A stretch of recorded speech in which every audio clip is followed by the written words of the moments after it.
Asana can be an invaluable tool for managing tasks, projects, and workflows in a small business. Here's how to use it effectively. Create projects for key areas. Start by creating projects for different business functions like sales, marketing, customer support, or product development.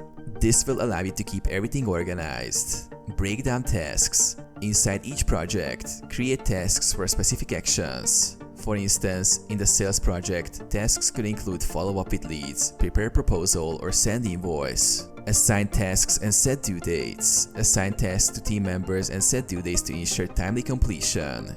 You can also set priority levels to highlight important tasks. Use sections and columns. Use sections or columns within projects to organize tasks further to easily track progress. Automate repetitive tasks. Set up rules and automations to reduce manual work. For example, move tasks to a completed section once marked done, or send reminders to your team. Track team progress. Use Asana's timeline and dashboard views to monitor the overall progress of projects and ensure alignment with business goals.